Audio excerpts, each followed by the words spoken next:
안녕하십니까. 김승현 목사입니다. 오늘 에스더라서 5장과 6장을 함께 여러분과 나누겠습니다.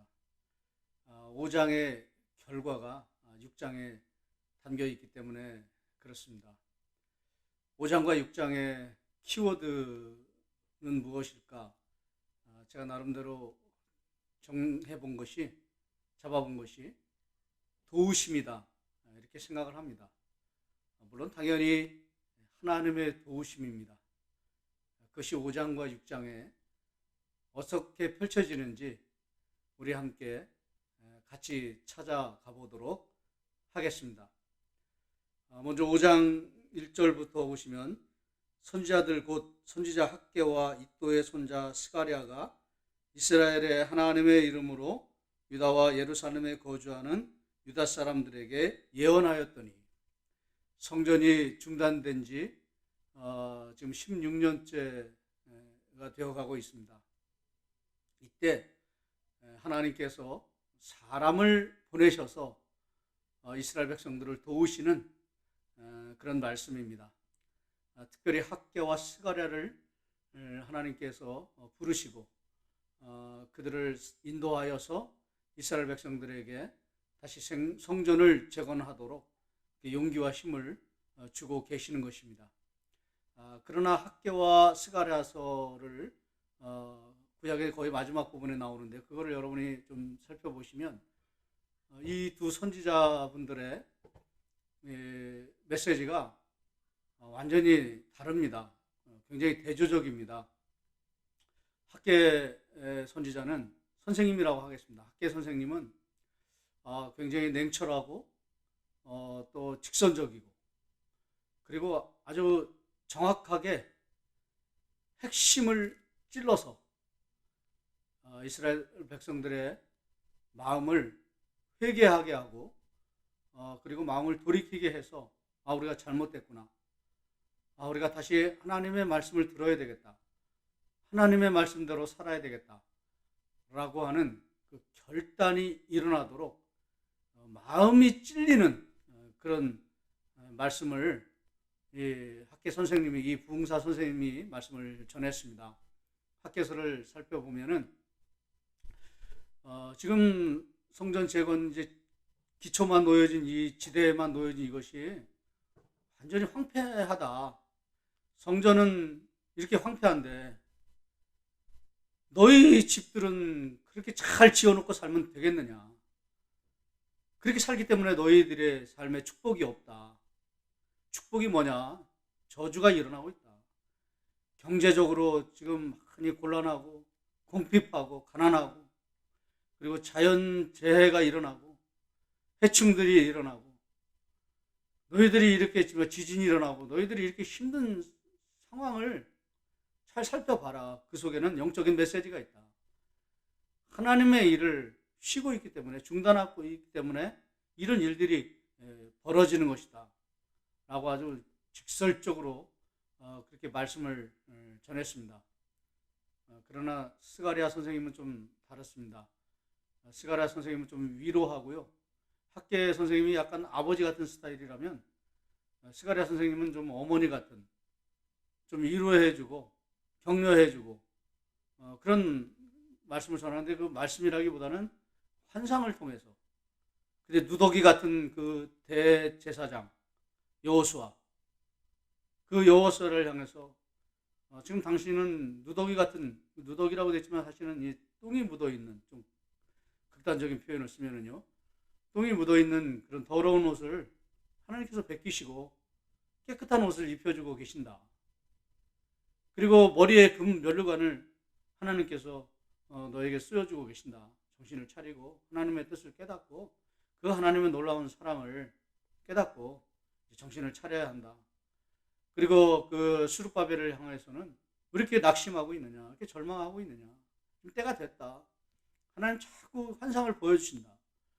너를 통해서 너가 이제 일을 시작하기만 하면 산 같은 그런 어려움들도 다 사라지고 형제가 될 것이다. 목줄을 잡고 하나님께서 계시며 그 목줄을 너에게 주고 계신다. 너는 이제 치기만 하면 된다. 너는 지금 이제 지대를 놓으면 하나님이 반드시 그 성전을 완공하도록 도우실 것이다. 제가 이해한 메시지는 주로 이런 메시지입니다. 아버지와 같은 메시지도 있었고요. 또 어머니와 같은 그런 메시지도 있었습니다. 이 메시지를 받고 난 그들이 어떻게 됐을까요? 그게 이제 2절에 나와 있습니다. 이에 스알디엘의 5장 2절입니다. 이에 스알디엘의 아들 수룹바벨과 요사닥의 아들 예수아가 여호수아입니다. 수룹바벨은 이제 정치 지도자, 여호수아는 종교 지도자, 대제사장. 일어나 예루살렘에 있던 하나님의 성전을 다시 건축하기 시작하며 감동을 받은 것이죠. 아마 제가 생각하는 그림은 뭐냐면 이 두 선지자의 이 선생님들의 말씀을 듣고 아마 눈물을 철철이 흘렸을 것입니다.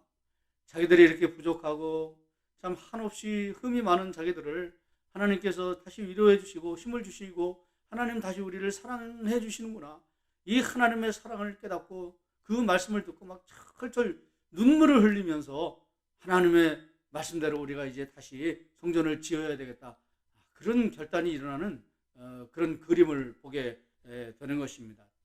하나님의 성전을 다시 건축하기 시작하면 이제 건축하기 시작하는 것이죠.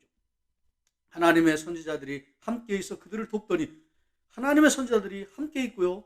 도와주고 있다고요. 이 돕는다라는 이 키워드가 도우심. 이게 5장, 6장에 얼마나 중요한지 모릅니다. 원래 에스라의 뜻도요. 도우심이라고 하는 그런 뜻입니다. 그리고 여기 5장, 6장에는 이 하나님의 도우심이 진짜 임하고 있는 것이죠. 그런데도 불구하고 좀 약간의 문제가 있습니다. 3절 보시면 그때 유브라데강 건너편 총독 다뜨네와 스달보스네와 그들의 동관들이 여기는 이제 그 시리아 지역 총독들인데요. 이 유대 지역을 다 관할하는 그런 사람들이었습니다. 그러니까 이제 그 공무원들이죠. 그 동관들이 다 나와 그들에게 이르되 성전 건축을 시작하고 있는 그들에게 하나님의 백성들에게 누가 너희에게 명령하여 이 성전을 건축하려고 이 성곽을 마치게 하였느냐 하기로 여기 뭐 또 따져 묻는 것이죠. 이거 누가 이런 일을 하게 됐느냐? 4절 우리가 이 건축하는 자의 이름을 아뢰었으나 5절 하나님이 유다 장로들을 돌보셨으므로 그들이 능히 공사를 막지 못하고 이 일을 다리오에게 아뢰고 그 답장이 오기를 기다렸더라. 이제 뭔가 이제 문제가 됐는데 이 문제는요. 앞에 그 탄압했던 그 사마리아 사람들하고는 본질적으로 다릅니다. 그 사람들은 진짜 탄압하기 위해서 조서를 올린 거고요. 이 사람들은 자기가 이제 관할하고 있는 행정구역에 어떤 일이 일어나고 있으니까 그 일을 이제 조사하는 그런 조서입니다. 자기들이 올립니다. 6절에 유브라데강 건너편 총독 다뜨네와 스달보스네와 그들의 동관인 유브라데강 건너편 아비삭 사람들이 다리오 왕에게 올린 글의 초본은 이러하니라. 그러면서 이제 그 7절부터 17절까지가 이제 그 조서에 대한 그 내용들입니다. 그 조서는 이겁니다. 왕께 아뢰옵나이다. 우리가 7절에 이 그 글에 일렀으되 다리오 왕은 평안하옵소서 인사죠. 그 다음에 8절에 왕께 아뢰옵나이다. 우리가 유다 도에 가서 여기도 유다 도죠. 지극히 크신 하나님의 성전에 나아가 본즉 성전을 큰 돌로 세우며 벽에 나무를 얹고 부지런히 일함으로 공사가 그 손에서 형통하옵기에 이제 막 참 열심히 이제 성전 재건을 하고 있는 거죠. 9절 우리가 그 장로들에게 물어보기를 여기 이제 이 장로라고 되어 있지만 여기는 그 스룹바벨과 그리고 여호수아입니다. 누가 너희에게 명령하여 이 성전을 건축하고 이 성곽을 마치리라고 하였느냐? 이제 무슨 일이냐 이런 거죠. 10절에 우리가 또 그 우두머리들의 이름을 적어 왕에게 아뢰고자 하여 그들의 이름을 물은즉 11절에 그들이 우리에게 대답하여 이르기를 이제 이스라엘 백성들이 그 조사관들에게 얘기하는 거죠. 우리는 천지의 하나님의 종입니다. 예전에 건축되었던 성전을 우리가 다시 건축합니다. 이 솔로몬의 성전 얘기하는 것이죠. 이는 본래 이스라엘의 큰 왕이 하나님이죠. 다윗 왕이죠. 건축하여 완공한 것이었으나 이제 솔로몬이죠. 12절 우리 조상들이 하늘에 계신 하나님을 노엽게 하였으므로 여기는 아주 솔직하게 얘기합니다. 12절서부터는 하나님이 그들을 갈대아 사람 바벨론 왕 느부갓네살의 손에 넘기심에 그가 이 성전을 헐며 이 백성을 사로잡아 바벨론으로 옮겼더니 우리가 하나님께 죄를 지어서 이렇게 된 겁니다.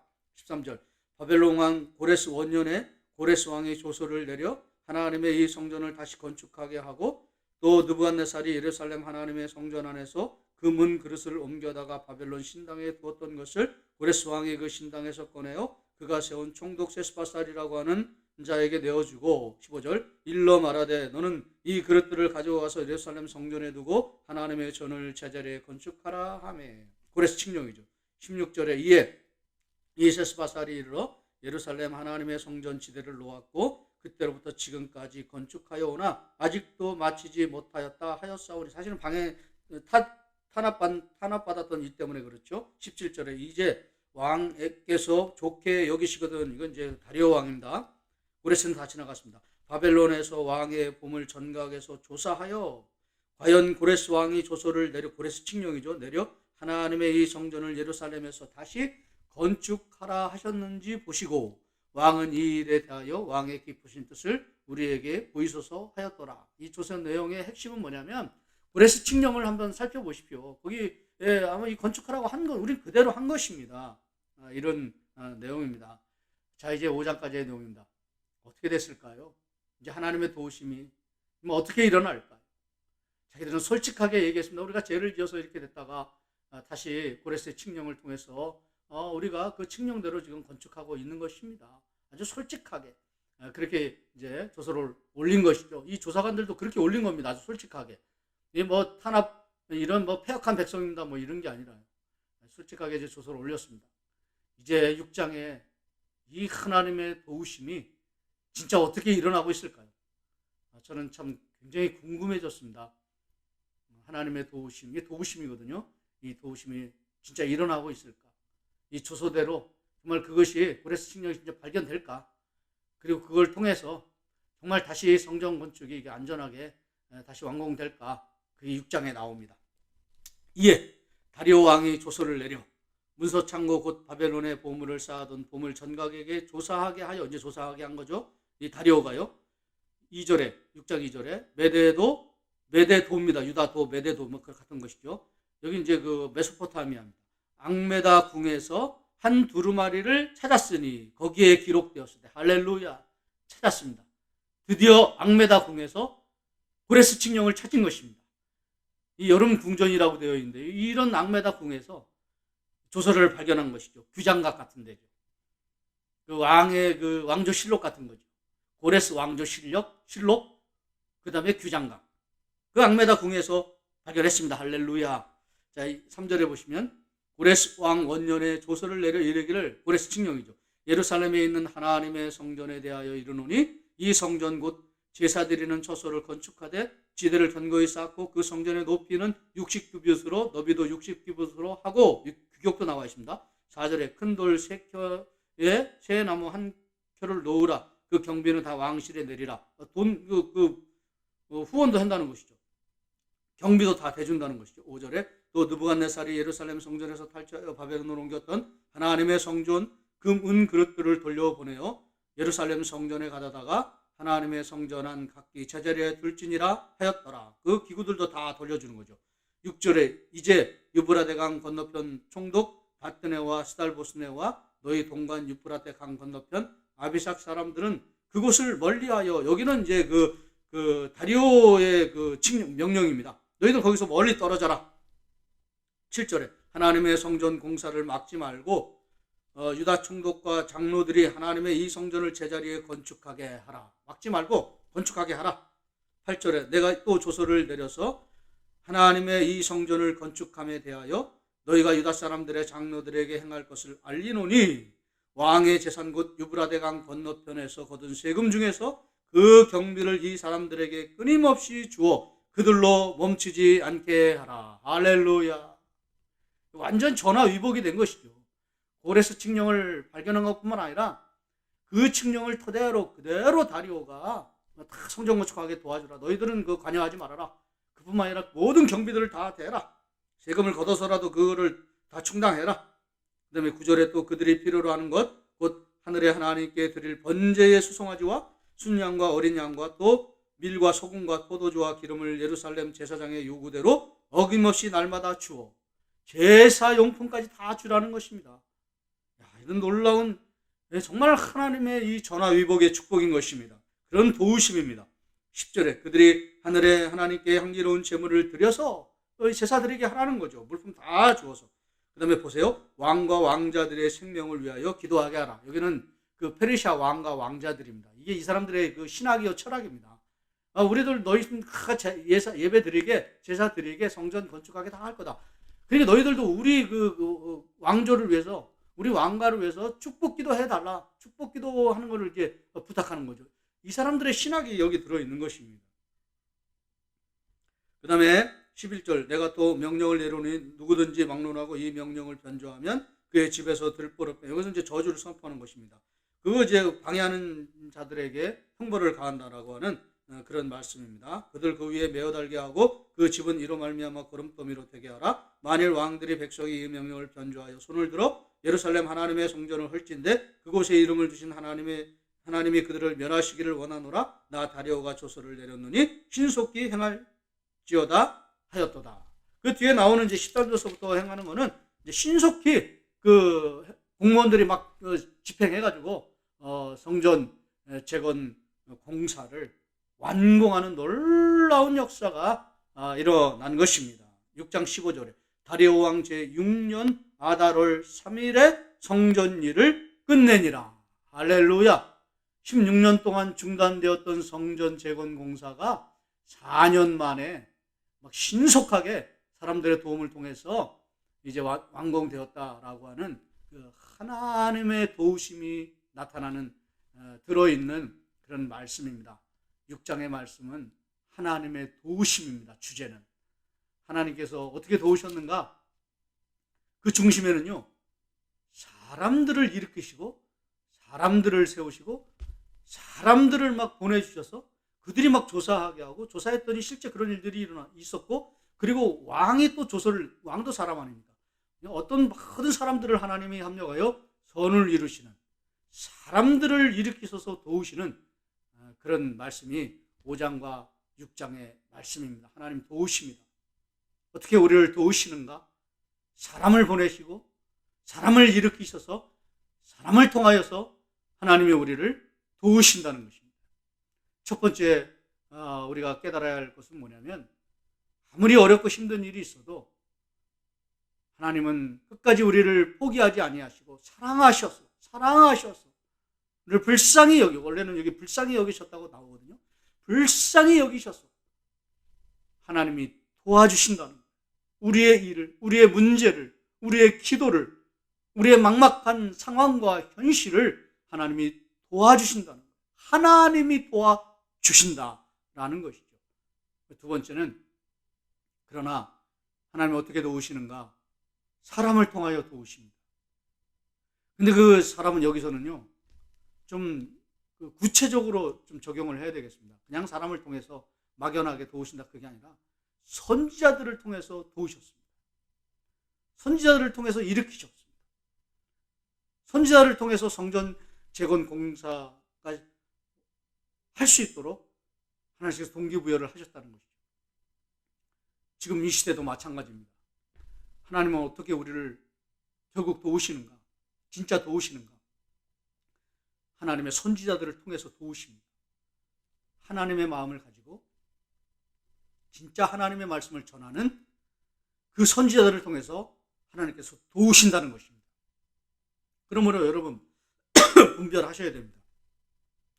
누가 이 시대에 진짜 하나님의 말씀을 전하는 사람들인가? 하나님의 말씀을 전한다 하면서도 자기 얘기를 합니다. 하나님의 말씀을 전한다 하면서도 세상 얘기를 합니다. 주변 얘기를 합니다. 근데 진짜 하나님의 마음이 없어요. 하나님의 말씀이 없어요. 분별하셔야 돼요. 누가 진짜 하나님의 말씀을 전하는가? 그런 사람들이 있다면 아무리 그 말씀 내가 받기 어려워도 그 말씀을 받으셔야 되는 것입니다. 그리고 그 말씀에 아멘으로 순종할 때 놀라운 역사가 일어나게 되는 것입니다. 놀라운 축복이 일어나게 되는 것입니다. 이런 놀라운 분별의 은혜가 여러분 가운데 있어지기를 주의 이름으로 축원합니다.